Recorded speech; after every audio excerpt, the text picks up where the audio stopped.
여러분, 원서 접수 정말 얼마 남지 않았습니다. 지원 전에 여러분들이 꼭 알아야 할 점에 대해서 말씀드리도록 하겠습니다. 끝까지 시청해주세요.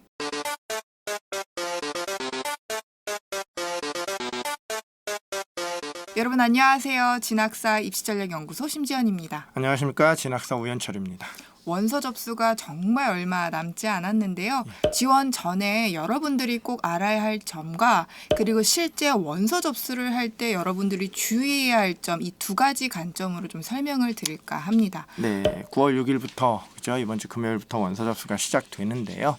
말씀하신 것처럼 크게 두 가지 관점에서 좀 말씀을 드리려고 해요. 첫 번째 관점은 정말로 여러분들이 지원할 때 주의해야 할 점이고, 두 번째 경우에는 이제 접수를 할 때 주의해야 할 점.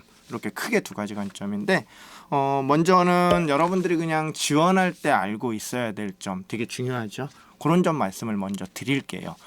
수시 몇 번 쓸 수 있죠? 제가 6번 지원이 네, 6번 쓸 수 있는데 때에 따라서는 7번 하는 경우도 있어요. 실제로 이제 학부모님이랑 학생이 뭐 따로 결제를 하다 보면은 혹시나 이 횟수를 잘못 알고 7번, 뭐 8번 이렇게 지원하는 경우도 있는데, 무조건 6회 제한이기 때문에 6번 쓸 수 있기 때문에 마지막 7번째 쓴 대학은 이렇게 제외가 돼요. 이게 시간 분초까지 다 따져서 가장 끝에 한 대학은 이렇게 제외가 되는 경우가 있기 때문에 이런 경우가 있죠. 원치 않는 대학이 제외가 되는 경우가 있을 수 있어요. 물론 제일 끝에 한 대학이 가장 가기 싫은 대학은 아니잖아요. 접수를 하다 보면은 뭐 제일 늦게 할 수도 있는 거기 때문에 혹시나 혹여나 7번째 한 대학이 본인이 가고 싶은 대학일 수도 있기 때문에 자 6번만 쓸 수 있다라는 거 좀 잘 알고 지원을 하셔야 될 것 같아요. 네, 그러니까 확실히 뭐 이게 순서가 가장 중요한 거겠네요. 네, 그럴 수도 있어요. 1번에서 6번까지 지원을 한 대학들은 지장이 없는데 네, 맞아요. 7번에 해당이 되는 대학부터는 무조건적으로 자동 취소가 되기 네, 때문에 네, 네. 좀 결제가 중복이 되지 않도록 주의를 해야 될 것 같고요. 네. 그 두 번째로 또 뭘 주의해야 될까요? 이거는 여러분들 뭐 너무 잘 알고 계시는 거고요. 어떤 의미로는 하나의 지원 전략일 수도 있는 부분이기는 한데, 원서 접수 마감 날짜, 그죠? 원서 접수 마감 날짜랑 시간 체크 잘 하셔야겠죠. 실제로 9월 6일부터 이제 시작이 돼요, 원서 접수. 근데 대학에 따라서 뭐 3일 뭐 이렇게 하잖아요, 원서 접수를. 그럼 학생들이 이제 초반에 하면 상관이 없는데, 시작하는 날에 이제 원서를 쓰면 상관이 없는데, 일단 경쟁률도 봐야 되죠. 그러다 보면 이제 이렇게 마지막 날까지 이제 기다리고 있죠. 그러다가 놓치는 경우도 있어요. 시간도, 시간 때문에. 네, 시간도 날짜도 그렇고 시간도 어느 대학 대부분의 대학들이 뭐 6시 이렇게 마감하는데 일부 대학 뭐 5시 하는 대학도 있고 7시 하는 대학도 있거든요. 이 경우는 실제로 제가 이제 많이 겪어본 얘기예요.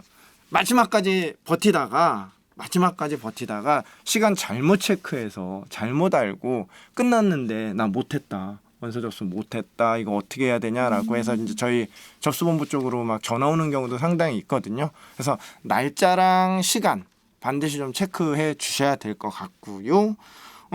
대학에 따라서는 전형에 따라 이제 중복 지원이 가능한 대학들도 있죠. 같은 학생부 종합 전형에서도 뭐 2개 다 쓸 수 있고 뭐 이런 대학들도 있기 때문에 그런 것도 여러분들이 좀 실제로 중복 지원이 가능한지 안 한지 이것도 좀 따져 보셔야 될 거고요. 그다음에 만약에 뭐 면접이라든가 논술, 적성 뭐 이런 게 본다라고, 이런 대학별고사들이 좀 본다라고 한다면 날짜 겹치는지도 그걸 좀 따져 보고 지원을 해야 되겠죠. 일부는 겹치더라도 어차피 수능 후기 때문에 내가 좀 내 성적이나 이런 거 보고 하나 선택해서 갈 거야 라고 해서 이제 하나의 카드를 더 쓰는 경우도 있기는 해요. 6번의 카드 중에 하나를 더 쓰는 경우도 있기는 하나, 어쨌든 간에 본인 그 뭐 적성이라든가 면접 또는 논술 날짜 시간까지도 좀 체크를 하고 6번 안에서 지원 전략을 좀 수립하는 게 중요할 것 같고요.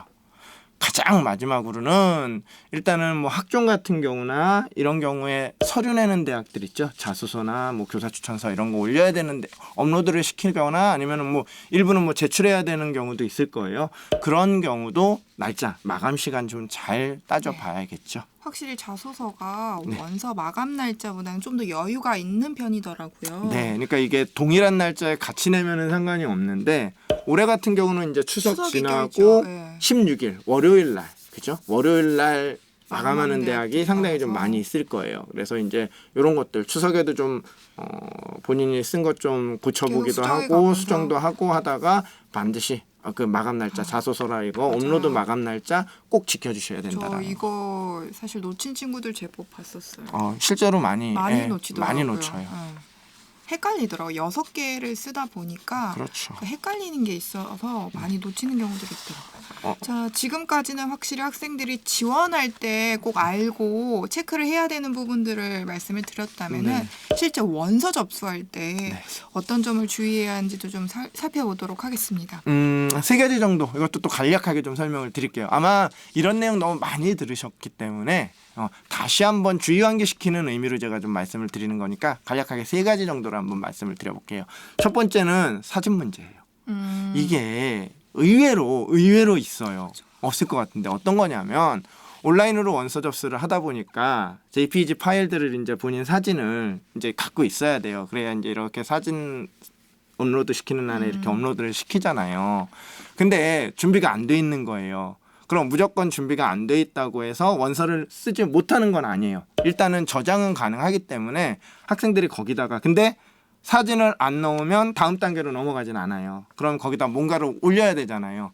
그럼 연예인 사진을 넣는다거나 아니면은 예전에 막 동물 사진, 개벽이 사진 진짜 개벽이 올린 거 봤어요. 제가.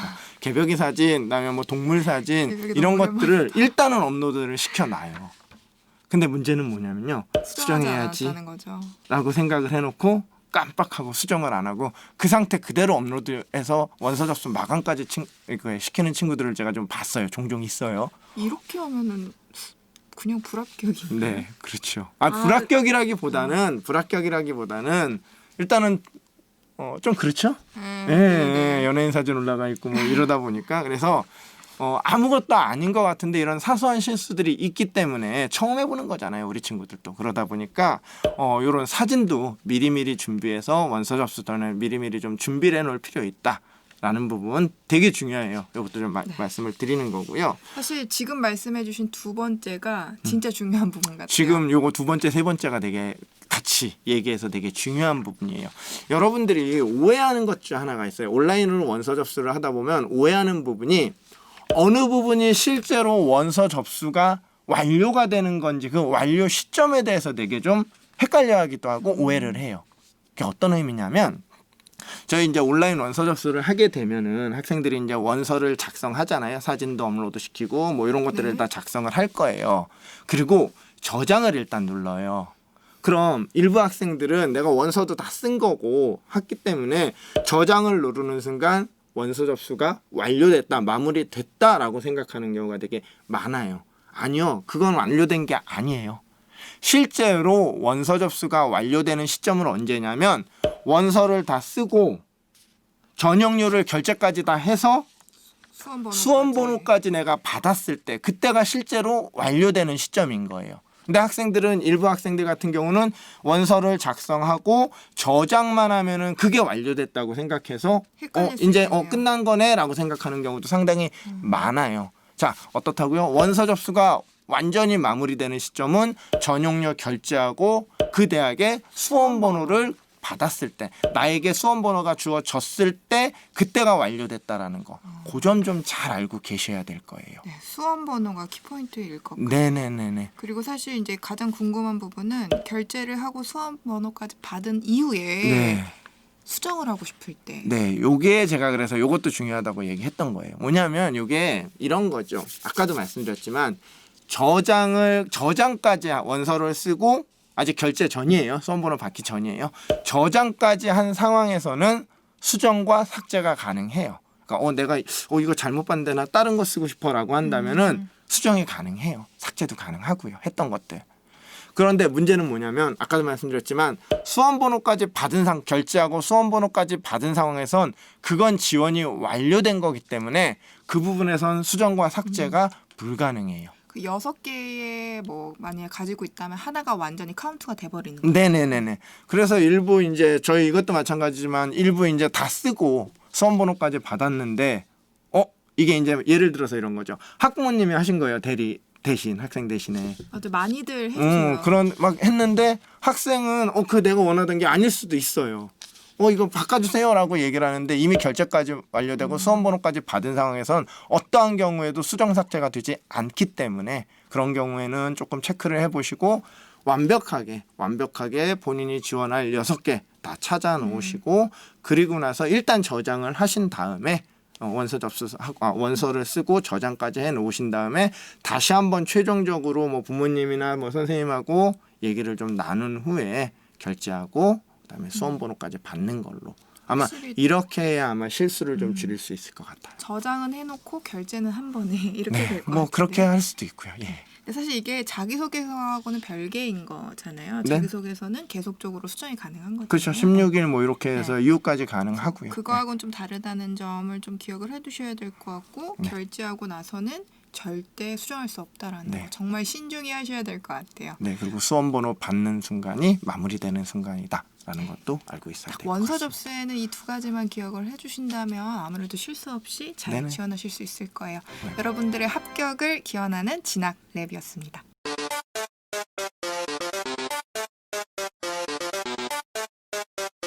여러분 잊지 마시고 좋아요, 구독 눌러주세요.